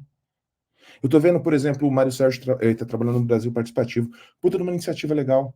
Eu acho que é esse tipo de ideias que a gente precisa, aonde o povo consiga realmente ter a voz, que não é hoje através das mídias. Esse problema da luz em São Paulo, e ainda mais esse problema do Morumbi, do bairro do Morumbi, que é um dos bairros mais ricos de São Paulo, e de Paraisópolis, que eles são juntos, tem uma divisão de um muro praticamente, um está sem luz ainda, o outro já voltou. Por quê? Porque quem reclamava era do Morumbi, ninguém escuta do Paraisópolis. Eles só vão escutar quando começar a quebrar vidro de banco. Manja, a gente precisa ter alguma solução. Eu não sei qual que é essa solução, mas é triste da gente ter esse problema de infraestrutura que a gente está passando hoje, manja, numa cidade gigantesca e com a desinformação que levou, por exemplo, a privatizar essa companhia lamentável que é a Enel. Mas então, tipo, eu não sei ainda como que a gente vai fazer para que a informação chegue a todo mundo e que todo mundo consiga construir essa informação. E não que a gente fique na falácia que a internet deu poder para todo mundo se expressar. Não deu. Quem deu aí é quem tem seguidores aí, ou quem tem alguma audiência relevante, ou então os grandes mídias. O povo ainda não, ele tá falando sozinho muitas das vezes. Deixa eu aproveitar e entrar aqui. Também, desculpa, gente, estou com problema de conexão, estou saindo e voltando, agora entrei pelo celular, mas não estou sempre conseguindo deixar a câmera ligada. Mas, Jefferson, achei muito boas suas colocações. Queria juntar também com a provocação que foi trazida agora. Mas primeiro falar muito importante referência a Gaza, é importante a gente se posicionar contra o genocídio que está acontecendo, assim, é inacreditável que esteja acontecendo agora, então é muito bem colocado. Mas queria ligar com a provocação também para pensar nisso de união, né? E aí eu estendo a provocação inicial para não só o que o Brasil pode fazer, mas a gente pensar em uma organização, uma união do sul global, né? Essa união de baixo para cima, da maioria do mundo. E de como é potente a gente entender que a tecnologia que existe hoje nessas big techs, ela não é o único tipo de tecnologia possível, né? É o que está dado agora, mas não é a única forma que a internet pode existir, né? E é salutar a gente conseguir pensar em outras formas da gente se comunicar, da gente construir redes, da internet existir mesmo, né? A internet não precisa ser esse jardim morado das grandes empresas. E eu acho que tem algo muito potente nesse ato de esperançar, né? Esperançar como verbo, não como substantivo. E a gente, pensando também, né, nessa questão de colaboração sul-sul, colaboração de baixo, é algo muito, muito importante da gente ter em mente.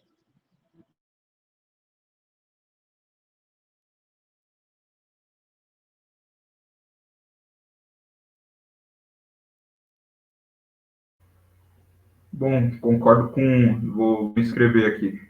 Acho que 2P o papo. Acho que é super importante a fala da Alice, também é do Jefferson. Eu queria complementar com um fato que aconteceu, que eu acho que é importante, e eu vou pedir, eu não sei se dá para compartilhar a tela, que é 2 segundos. Eu estou compartilhando aqui. Não sei se vocês estão vendo. Bom, o que a gente fez? Acho que uma das respostas, cara, para democracia direta ser executada é a gente colocar o dedo na ferida. É a gente mostrar que o óbvio tem que ser dito, cara. E que a gente também tem o nosso poder. Acho que um ponto que é importante é da gente construir com o que a gente já tem e utilizar o nosso povo para realmente lutar pelas suas necessidades. E o que a gente fez aí, a companheira Diane Maria, que é a nossa deputada estadual, ela representou aí no dia de ontem, fazendo um ato na frente da Enel, lutando por essa justiça também de infraestrutura. E a nossa luta, ela vai para além da infraestrutura, para o acesso o tempo todo, né? Não foi só agora que o problema começou. Nos bairros periféricos, o que a gente vê é que se você não toma banho antes das 10, acaba a água. E a resposta que o governo dá, e que, com seus conluios e com o lobismo, é trazer a privatização como resposta. Bom, é isso. Só para fechar o gancho aí, que eu acho que é importante a gente trazer essa noção aí e trazer também a conjuntura que o povo também está articulando como resposta.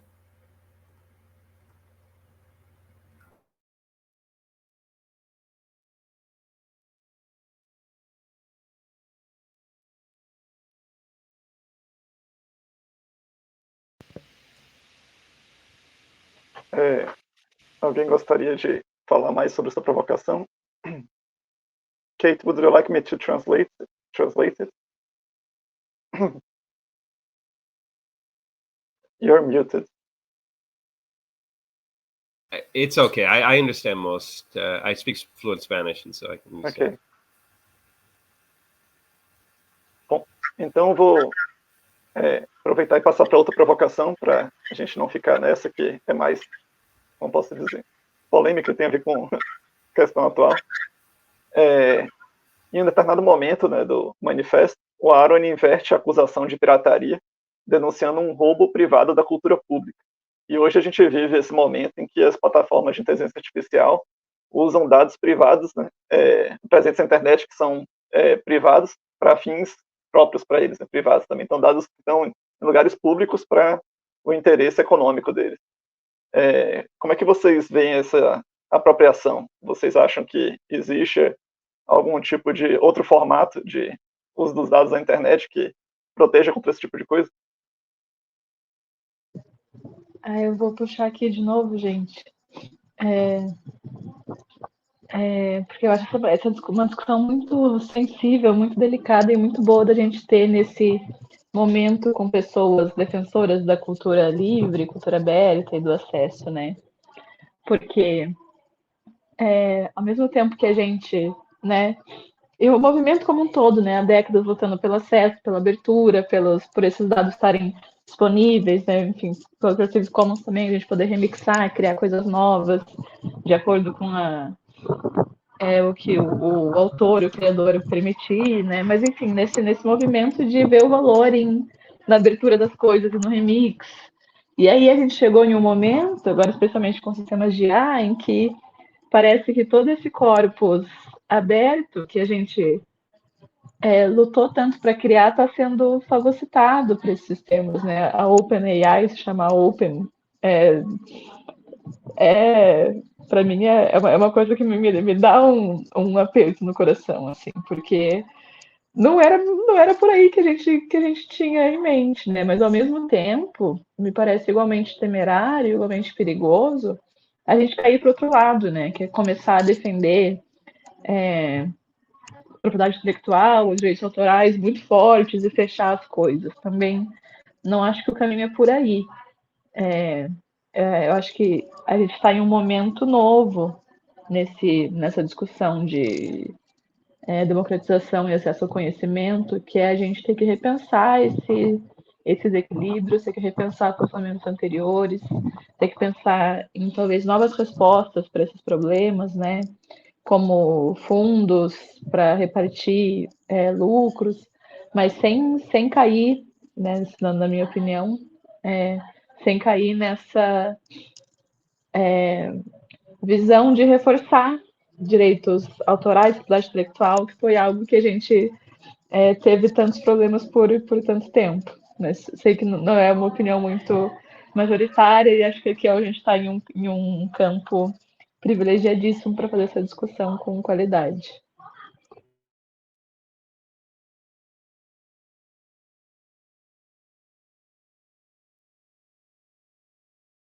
Então, pô, excelente. Pô, esse nosso da OpenAI é uma coisa assim, de usar o Open ali, acaba assustando, eu concordo total assim com a Alice, porque isso pode dar a ideia que a gente tem que virar o barco para o outro lado, né? E se virar o barco para o outro lado vai ser bem pior. A gente estava fazendo uma reflexão um tempo atrás sobre o open source mesmo, né? Hoje o open source ele é construído pela comunidade, mas quem toca os projetos de open source são as grandes. Então, quando a gente vai ver, tipo, olha só, eu estou participando do Kubernetes. Kubernetes é open source, controlado pelo Google, pelas grandes big techs, manja. Tem até uma fundação composta por essas big techs. Então, muitas das vezes, a gente, enquanto pessoa desenvolvedora, a gente vai estar codando de acordo com que essas empresas, como a Meta, o Google e tudo mais, estão definindo. Imagina só a gente criar um open source, um código que era muito focado para levar conhecimento para geral, e esse software está sendo utilizado, por exemplo, para uso militar. É complexo, daí, tipo, qual que seria o outro ponto? Ter uma licença em cima disso que restringe é sensível demais, porque toda aquela briga que a gente teve durante décadas e décadas para que,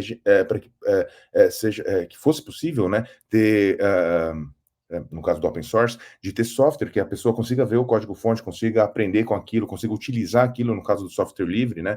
E hoje a gente está tendo um problema gigante. Por exemplo, a AWS, Google Cloud, Azure, todas elas se apropriam de projetos open source, e muitas das vezes software livre é mais difícil por conta da licença, mas de open source, para quê? Pega aquele projeto que a comunidade criou, leva para dentro deles, faz daquilo um produto, e aí a gente consegue ter um Jeff Bezos como um dos principais bilionários do mundo, indo para o espaço, numa piroca voadora, manja? Então, tipo, é complexo, eu acho, mas eu também concordo com a Alice que eu não sou a favor de ter mais licenças, de fechar isso, mas a gente precisa elevar um pouco a discussão em relação a isso, porque muitas das vezes a gente está criando, no caso das pessoas desenvolvedoras, a gente está criando armas que vão ser apontadas na nossa própria cabeça, logo menos. Como foi o caso do David, antes falou do Orkut, né? A gente está alimentando uma plataforma que vai sumir. Do ChatGPT, por exemplo, ele está consumindo recursos de todo mundo sem a sua autorização. O GitHub foi adquirido pela Microsoft justamente para que tenha controle sobre toda aquela base de software, de código que está lá criado e vai ser utilizado por eles. É um momento muito, muito complicado, porque tem a música do Criolo, que ele fala que o anzol da direita fez a esquerda virar peixe. E eu vou, tipo, o anzol das big techs fez a gente virar o peixe. Manja, a gente está construindo o mundo inteiro para que eles possam operar, controlar e ter quanto mais lucro ainda em relação ao trabalho da comunidade, que é feito de forma colaborativa. Eu não tenho como resolver isso, eu não tenho nem ideia de como a gente possa resolver isso, mas eu tenho certeza que não é tornando isso proprietário, com certeza absoluta, mas que a gente precisa discutir. Sim, eu acho que a gente precisa até mesmo, que seja uma licença mesmo, que continue livre, mas que não permita, por exemplo, algum tipo de utilização. Na minha opinião, eu não ia ficar feliz que um software meu fosse utilizado, por exemplo, pelas forças de Israel para matar palestino. E tem. É complicado. Olha o Linux. O Linux é usado em tudo que é lugar. É bem complicado mesmo, assim. Eu acho que o software livre é legal, mudou minha vida, mudou a vida de um monte de gente, mudou o mundo, né, internet e tudo mais, mas eu acho que a gente está chegando num ponto que a gente evoluiu tanta discussão que as empresas estão fazendo uso disso mesmo, elas estão fazendo com que o nosso trabalho seja, que eles se apropriem do nosso trabalho de forma gratuita e, mais do que isso, gera lucro depois disso com o trabalho feito pela comunidade. Eu acho que, eu não tenho resposta para como resolver isso, mas eu acho que é um ponto de atenção em que a gente tinha que começar a refletir e buscar soluções, porque a partir do momento que a gente começa a discutir, começa a refletir sobre isso, a gente começa a pelo menos ter uma vaga esperança de ter uma solução. Mas, por enquanto, eu não tenho uma solução não, mas eu tenho certeza que não é através do software proprietário ou através de fechar código, por exemplo.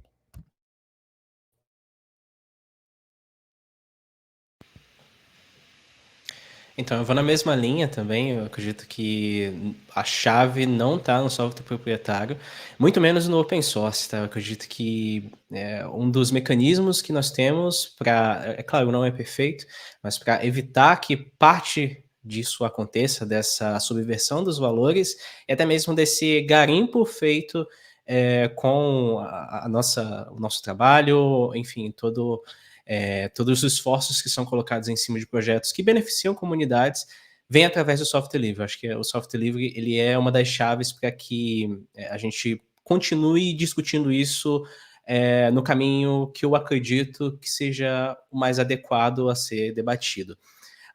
Mas também eu vejo que existem uns outros impeditivos e aí que fez com que as big techs se aproveitassem desse anzol da conveniência, desse anzol da facilidade, que é também a falta do incentivo das pessoas utilizarem e criarem as suas próprias infraestruturas, e seja infraestrutura de rede social, enfim, eu acho que a gente foi caindo nessa tentação, dessa facilidade de gradativamente colocar os nossos dados e utilizar os serviços dessas big techs, e as big techs, por outro lado, foram entendendo que, beleza, nós podemos coexistir junto com o open source e utilizar parte desse movimento, dessa cultura, para beneficiar o nosso modelo de negócio, e aí que surgiram frameworks, surgiram linguagens de programação e projetos open source em geral, que no final vão estar beneficiando só o status quo dessa Big Tech. Então, se esse mesmo projeto, colocando aqui essa provocação, fosse desenvolvido, por exemplo, em cima de um software livre, eu acredito que existe essa limitação, por exemplo, e a gente reduziria um pouco dessa expropriação. Tenho certeza que não seria perfeito, óbvio, mas é um tema que precisa ser discutido.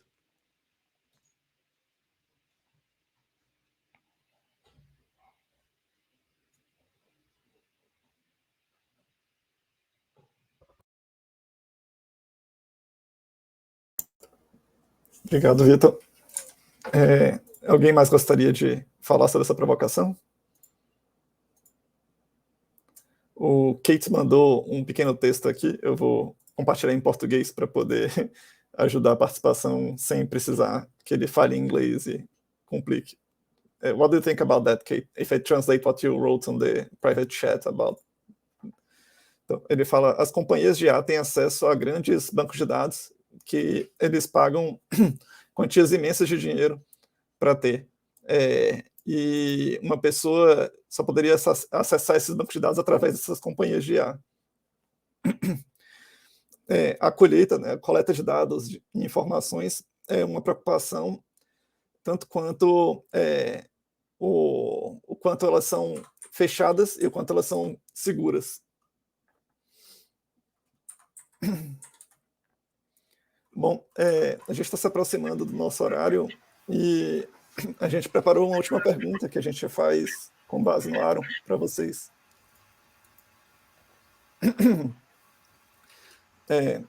Qual é a coisa mais importante que vocês poderiam estar fazendo, trabalhando no mundo agora? E se você não está trabalhando nisso, por que você não está?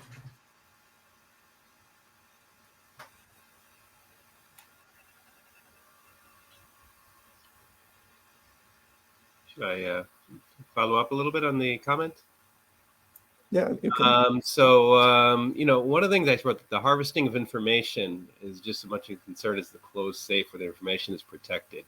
What we're finding now is a lot of the AI companies are reaching into information we didn't know was shared. For example, your undergraduate university research paper that got uploaded somehow to a database that they've now been using to program their systems.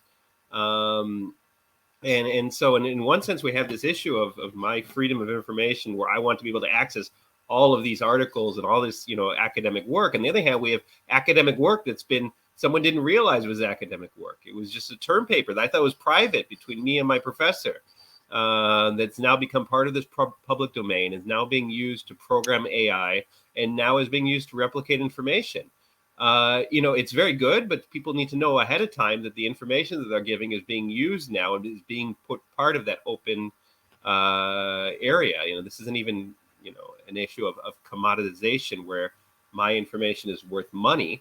But the fact that I didn't even know that my information was part of this money-making industry.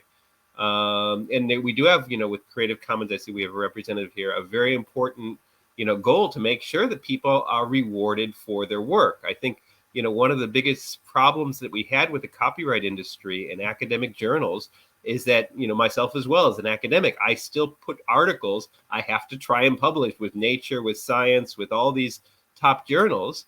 Because if I don't, I perish, right? The publisher perish. And what I do is I put it on Academia, I put it on ResearchGate, I put it on these free sites so everyone can access it, because even sometimes the publisher won't let you know.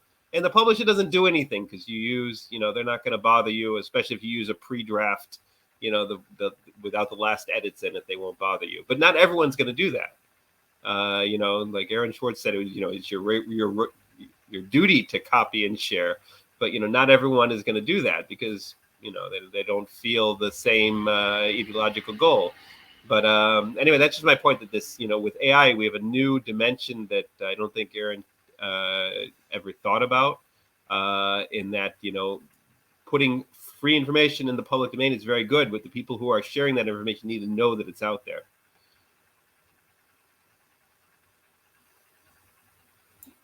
Thank you, Kate. Alguém gostaria de comentar sobre isso, ou então sobre nossa última pergunta? A gente gostaria que cada um pudesse dizer o que é que vocês poderiam estar fazendo, trabalhando agora no mundo, e se você não está trabalhando nisso, por que não? Jefferson levantou a mão. Isso. Por exemplo, eu acho que quando eu começo a analisar o meu trabalho, por exemplo, eu falo, nossa, eu estou levando conhecimento para a galera, que legal, pô, bonito. Mas será que eu estou levando conhecimento para quem realmente precisa desse conhecimento? E por isso, uma coisa que eu não faço, que eu deveria fazer, é o trabalho que faz o Núcleo de Tecnologia do MTST. Eles estão indo lá no campo para levar informação para realmente quem precisa de verdade. Eles se reúnem, eles fazem um corpo, força. Hoje eles estão treinando 5 pessoas, essas 5 pessoas vão treinar mais 5 pessoas, isso daí vai virar um grande grupo, né? Hoje, quando eu estou falando, quando estou levando informação de tecnologia, eu estou falando para alguém que já tem internet. É evidente que tem muita pessoa ali que vai precisar, mas já é uma galera que já está, pelo menos, com o básico ajustado. A gente fez uma campanha uma vez chamada Chama Trans, que era trazer pessoas trans para aprender tecnologia. A gente abriu 3.000 vagas para treinar essas pessoas em tecnologia, sei lá, AWS, Python e tudo mais. A gente não conseguiu nem 700 pessoas. Porque a gente agiu errado. Falando pela internet, a gente tem que resolver outros problemas. Como que a gente vai trazer essas pessoas trans? Elas estão na internet? Elas já estão ali acompanhando tudo isso? Eu acho que o trabalho que o Núcleo de Tecnologia faz é fundamental. Ir lá nos assentados, pegar, acolher, ensinar dentro da realidade deles. Eu acho que esse é meu ponto que eu preciso melhorar e muito, aprender muito com o Núcleo de Tecnologia. A gente realmente precisa focar em quem a gente quer ajudar. O meu propósito é ajudar pessoas que vêm de periferia. Essa é a minha batalha. Só que talvez não seja ainda o suficiente. A gente tem que baixar, ir mais para frente ainda, sair da nossa zona, sair do nosso grupo. Manja, tem muito mais do que fazer, e por isso eu queria ser 1% do que faz a galera do Núcleo de Tecnologia. Eles são sensacionais, e eu acredito que isso é uma revolução que eles estão fazendo. É animal. Então, o meu ponto o que eu estou fazendo estou tentando levar informação, mas o que eu não estou fazendo ainda é levar informação para quem realmente precisa da forma que tem que ser feita, como foi uma falha nossa no projeto Chama Trans. A gente tem que agir tem que resolver outros problemas antes de ensinar AWS. Antes de ensinar Python ou Kubernetes. Por isso que a gente não conseguiu ter as 3.000 pessoas. Por isso que tivemos dificuldade. E se eu tivesse organizado que nem o pessoal do Núcleo de Tecnologia, a gente teria tido muito mais sucesso nesse projeto. Então, é uma autocrítica que eu faço para mim mesmo. Eu realmente preciso melhorar a forma como que as pessoas que eu quero atingir, eu preciso ir para o campo, que nem faz o pessoal do Núcleo de Tecnologia, que eu sou fã há muito tempo. Caraca, mano, já tá aqui, não tem igual. Valeu aí pelo elogio. E, assim, é nessa correria aí que a gente vê quem é de verdade, mano, que segura os BOs. E uma das tarefas mais importantes é conectar o geral com o particular. É a luta no contexto macro com o contexto micro. E essa é uma das grandes dificuldades. Não é todo mundo que sabe fazer isso. E a gente não sabe propriamente fazer isso. Acho que da melhor maneira.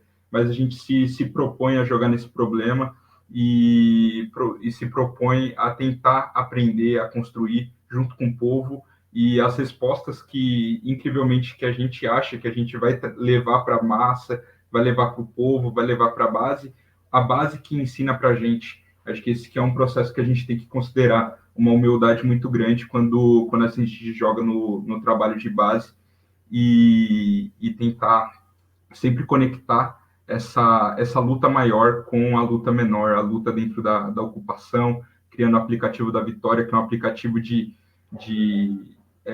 cadastro dos companheiros que estão se organizando na luta, ou Contrate Quem Luta, que é a possibilidade de geração de renda para os companheiros, junto com a luta pela soberania digital e popular, sabe? Tentando trazer os princípios do mundo que a gente quer no futuro para o hoje, para o atual, tentando colocar o Brasil que a gente quer nas nossas microtarefas, cara, nas nossas pequenas discussões, nas nossas pequenas pautas. E o Ale Boava trouxe aí no chat, acho que é muito importante, eu recomendo para todo mundo a leitura da cartilha de soberania digital e popular do Núcleo. E é isso, mano. E Jefferson, um abraço, mano. Você foi bom demais aí na tua fala. Valeu aí, pessoal. Obrigado, Felipe. Quem mais poderia responder a pergunta?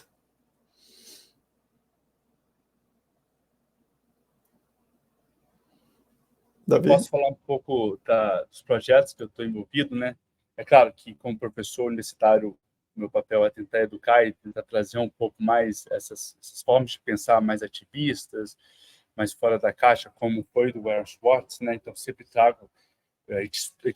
tem uma semana na minha aula, que é um curso que eu dou, a disciplina que eu dou na Universidade da Virgínia, é Usos de Mídia Social no Sul Global. E tem uma semana que eu falo sobre acesso livre, eu trago o Aaron Swartz, não por ele ser do Sul Global, mas por ter esse pensamento de democratizar o acesso ao conhecimento do Sul Global também. Essa preocupação dele comunica muito bem com quem está nos Estados Unidos e para entender essa problemática. Como pesquisador, eu pesquiso as favelas de Vitória, no Espírito Santo, desde 2013, e toda a minha publicação ela volta ao território. Por exemplo, eu lancei um livro Favela Digital, onde junto com 6 moradores ali do Território do Bem, né, que é um conjunto de favelas, a gente percorreu, eles tiraram fotos, foram treinados como fotógrafos, a gente treinou ele com métodos etnográficos. Depois do projeto, eles foram contratados pelo Calango Notícias, que é um jornal comunitário, outros foram trabalhar em agências de publicidade. A renda toda do livro do Favela Digital foi para eles, mesmo o livro ter sido publicado também Open Access, de acesso aberto, né? O meu segundo livro, o Tecnologia do Oprimido, ele, antes de ser publicado, foi compartilhado com vários moradores do Território do Bem para entender melhor como que eles se viam, né, naquele livro, se aquilo condizia com o que eles pensavam do próprio viver deles. Então, foi um livro que também retornou ao território e que também está em acesso livre. E, no momento, eu estou com um projeto que eu ligo ao meu mais recente, que é sobre desinformação, e que eu estou tentando trazer também dentro das favelas, né, que eu consegui uma bolsa aqui boa para promover um estudo onde que tenta entender a desinformação dentro de um território marginalizado, e, uma vez entendido, a gente vai fazer uma formação ali dentro de que a gente está chamando de influencer comunitário. Esse influencer comunitário vai ter uma formação tanto jornalística como de uso das redes sociais, edição de vídeo, edição de imagem, como estar no local, como reportar uma coisa nas próprias redes, para justamente estarem prontos para desconstruir uma desinformação. E vale lembrar que eles não estão só lidando com uma desinformação, que a gente está lidando com essas idiotices de tipo comunismo, está tomando conta do Brasil, que a vacina vai implantar um chip 5G na gente. Eles lidam com uma desinformação histórica, como se nas favelas só tem criminoso, só tem gente mal educada, não tem ninguém com educação ali dentro. É uma desinformação histórica e pouca gente fala sobre isso, né? A gente tenta, às vezes a gente fala muito sobre o preconceito, mas isso é uma desinformação. Então, eles trazem as próprias metodologias de como que eles lidam com essa desinformação histórica para ser e viver no mundo. Então, eles vão também trabalhar essa metodologia ali na hora de desconstruir a desinformação no momento. Então, é uma contribuição muito pequena, mas que está aí nessa caminhada que a gente tenta todos juntos, né, para que seja para frente. Obrigado, Davi. Muito importante esse trabalho. Quem mais pode compartilhar o que é que deveria estar fazendo, o que é que está fazendo de mais importante?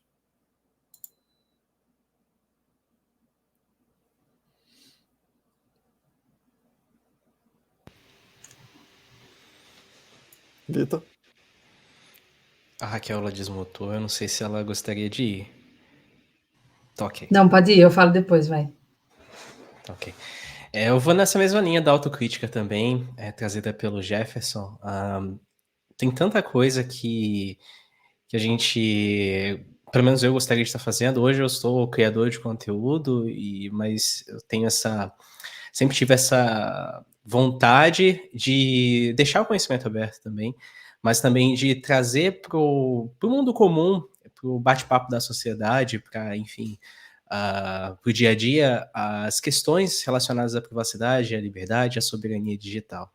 Eu me lembro que, algum tempo atrás, eu me encontrava muito, assim, pensativo sobre essas questões, e daí eu decidi, falei, cara, eu vou começar a falar sobre isso. Não sei se vai ter gente para escutar, é aquele dilema, né? Todo mundo pode criar um canal, mas nem todo mundo pode ser ouvido. E aí é complicado. E desde então, tenho feito isso. Mas é da melhor maneira? Será que trazer esse assunto, será que eu estou alcançando as pessoas que realmente deveriam ouvir? Será que existem preocupações mais essenciais naquele momento, como a fome, como a falta de uma morada digna, né? Que estão afetando a vida de quem deveria estar participando desse debate?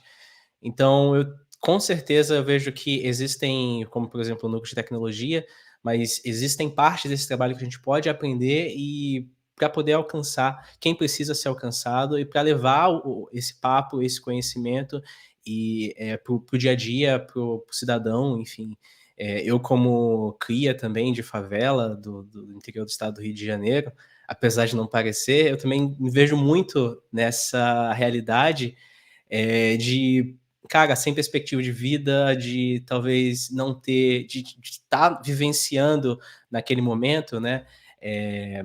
Essas influências que mostram que a gente talvez não possa se desenvolver tanto profissionalmente quanto academicamente, e eu tenho certeza que o Open Guerrilla Access, ele é uma das formas que a gente tem de preservar a nossa história, de contar a história dos nossos antepassados, tornando o acesso livre ao conhecimento, mas também incentivando pesquisadores brasileiros, pesquisadores crias de favela, para que no futuro a gente possa perpetuar essa nossa história que é tão rica e que ao longo de todos esses anos vem sendo minada, né, contaminada, né, por, enfim, diversos atores da sociedade. Então, com certeza tem muito mais a se fazer. Eu sei que não é fácil, mas diariamente eu tenho tentado a levar esse assunto, vigilância, privacidade e liberdade, que eu sei que são bases de uma democracia e que a gente precisa preservá-los, esses valores. Obrigado, Vitor. Raquel. Bom, eu acho que mais ou menos na mesma linha, né, de Vitor e de tantos outros aí. No IPREC a gente tem trabalhado, enfim, o IPREC é uma organização pequena, relativamente nova, vai fazer 6 anos agora esse mês, e baseada longe dos grandes centros de poder, né?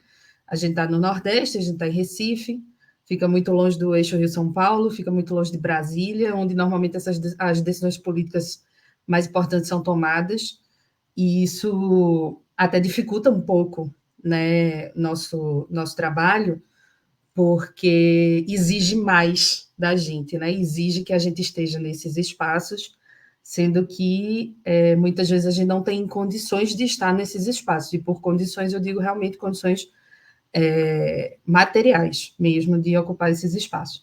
Mas, apesar disso, eu acho que a gente vem fazendo um trabalho importante em Recife, tentando comunicar isso para todo mundo, né? E ainda buscando também, assim como os outros falaram, a melhor forma de comunicar todas essas coisas, porque a gente trabalha muito com pesquisa, a gente faz muita pesquisa, o site da gente tem muito material já publicado, todos eles licenciados em Creative Commons, porque a gente acredita que esse conhecimento tem que ser compartilhado mesmo. Isso é uma premissa básica assim, da instituição, a gente tem esse princípio, né? Todo o conhecimento que a gente cria tem que ser compartilhado com todo mundo. Então, todos os materiais que a gente já publicou estão lá no site abertos para quem quiser ter acesso. Mas a gente ainda tem, eu acho que a gente precisa trabalhar ainda, porque uma parte da nossa atuação quer dizer comunicar, né? Porque como a gente trabalha com o que se convencionou chamar de direitos digitais, a gente precisa comunicar isso para as pessoas, os sujeitos de direitos digitais. Todas as discussões que estão sendo feitas e que a gente vem acompanhando diuturnamente, como PL de fake news, regulação da inteligência artificial e tantos outros, a gente precisa comunicar isso para as pessoas, né? E aí eu acho que a gente vem fazendo esse trabalho formiguinha também, de que o conhecimento que a gente gera, ele não pode estar só naqueles relatórios muito longos que a gente às vezes produz, mas ele também precisa ser simplificado para que seja acessível a todo mundo, né? Se a gente está fazendo isso da melhor forma, não sei, talvez sim, talvez não. Estamos abertos a sugestões também, e a gente vem tentando também trabalhar em parceria com outras organizações e que tem uma capilaridade maior para também para fazer essa comunicação melhor, assim, né? E tentando informar para as pessoas que existem alguns direitos, como liberdade de expressão, como privacidade, que às vezes são afetados pelo uso de tecnologia, não só pelas empresas, mas também pelo governo, e que a gente precisa se proteger disso também, né? E garantir esses direitos. A tecnologia ela pode e deve ser usada, mas ela deve ser usada de forma que não fira esses direitos, né? Não nos restrinja em nenhuma hipótese. Então, a gente vem, enfim, tentando fazer isso. Acho que uma das grandes... não sei, acho que recentemente a gente vem fazendo, por exemplo, oficinas com a sociedade civil e com agentes do poder público em Recife sobre o uso de reconhecimento facial na segurança pública, que é um negócio que a gente vem brigando muito, porque houve iniciativa nesse sentido da Prefeitura de Recife, e agora do Governo do Estado parece que está interessado também em adotar, e a gente vem, né, principalmente comunicando às pessoas, olha, por mais que você tenha uma sensação de segurança, essa sensação de segurança é falsa, né, porque isso não vai resolver o problema, né, o uso dessas câmeras com reconhecimento facial não vai resolver o problema de segurança, porque esse problema é estrutural, ele tem outras origens que a tecnologia não dá conta de resolver. E aí combatendo também essa ideia, esse tecnosolucionismo que, né, invade tanto empresas quanto principalmente governos que compram essa narrativa muito facilmente e querem adotar a tecnologia como solução de problemas que não têm origem na tecnologia, que são problemas sociais, estruturais, etc., que, enfim, muito mais complexos do que simplesmente colocar uma câmera com reconhecimento facial no meio da rua. Então, assim, a gente vem fazendo e tentando fazer esse trabalho, às vezes falta, né, estrutura mesmo, e a gente vem tentando também superar esses desafios e crescer um pouco nesse sentido. Enfim, estamos abertos a colaborações, parcerias, etc. Quem quiser colar junto com o trabalho, é só entrar lá no site e ver o trabalho da gente, né? Se chamar alguma atenção, a gente está disponível para colaborações. Afinal de contas, a gente não faz nada sozinho, né, também. Obrigado, Raquel. Oswaldo, quer responder a pergunta também? Olha, eu estou refletindo muito que é muito louco. Eu trabalho com projetos que muitas vezes estão na margem narrativa, né? Desses debates, dessas construções. E a arte foi um vetor muito forte para trazer os jovens da periferia para começar a abrir os olhos para essas questões. Porque trazer só a questão em si, eu via que rolava um desinteresse por eles não se sentirem, sei lá, parte disso, sabe? E com isso começou a 2050, lá no Morro Santo Amaro, que hoje é um estúdio de possibilidades, né? Muito mais trazendo, por enquanto, esse lado artístico, mas eu sinto essa necessidade de trazer essa instrumentalização técnica a respeito das linguagens, as coisas mais do back-end, né? Mas é importante reconhecer o tempo. E aí as coisas têm sido a amiga do IPREC falou, tipo, realmente a estrutura infra, a gente não tem incentivo, né? O incentivo do Brasil é a exploração e consumo. Então, desenvolvimento de coisas que busquem questionar e trazer possíveis soluções para muitos problemas, não que interessante aqui parece. Então, o meu sentido crítico não é nem só o meu corre, é o ecossistema que tem em volta para que as coisas possam ser usadas, né? E nesse sentido do Aaron como exemplo, eu acho que instrumentalizar no desenvolvimento de entender a lógica das coisas é muito importante, porque quem criou os problemas, que é o Norte Global que está vendendo as soluções, né, não vai criar as soluções. Eu acho que quem vive as realidades que vai pensar nas necessidades e nas soluções do dia a dia, e acredito que caminhar mais nessa direção, assim como o pessoal do MST, que está desenvolvendo um trabalho muito importante de instrumentalização de pessoas que estão nessa margem, sabe? Só que o MSTST, no caso, é urbano, né? Ali do movimento em São Paulo, que está vindo para o Brasil, mas tem esse rolê das favelas do Brasil que não tem ainda essa articulação centralizada, embasada, sabe? As coisas estão se articulando muito na causa, no propósito, que a gente está nessa guerra narrativa, então as próprias narrativas que confluem estão trazendo essa união, mas ao mesmo tempo está todo mundo meio desestruturado. Então, eu penso em como a gente consegue, sei lá, co-criar um espaço onde a gente consiga criar essa estrutura sem necessariamente depender dessa pirâmide hierárquica de onde a gente vai esperar com que o governo dê algum incentivo ou alguma big tech, que no caso está sendo o caso de muitos projetos de favela, sabe? Que a meta está chegando agora, está chegando banco, está chegando por várias vias que são muito delicadas, mas ao mesmo tempo são o que estão chegando para viabilizar, para ajudar na viabilização. Então, penso que criar um espaço mais autônomo para que esse conhecimento se capilarize é um desafio que eu desejo, assim, seria a minha crítica, um rolê mais autônomo que gire, que não dependa dessa grana, sabemos de onde vem e como essa grana é criada. Então, esse é o grande desafio para mim hoje, que as coisas sejam sustentáveis e duradouras para inspirar em outros lugares, outras gerações, não ficar, tipo, coisas rápidas acontecendo. Tipo, é isso. Enfim, aqui, perguntas, poucas respostas.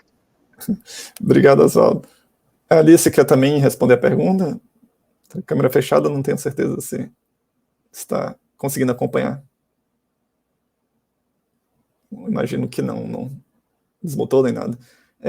Kate, can you answer this same question? What's the most important thing you could be working now? And if you're not working on it, why? The most important thing you can be working on now? Yeah. Yeah, I think actually creating like open source, like AI right now might be one of the best things to work on right now, competitors, so that our information isn't harvested in the same ways and everything is transparent about where the information comes from.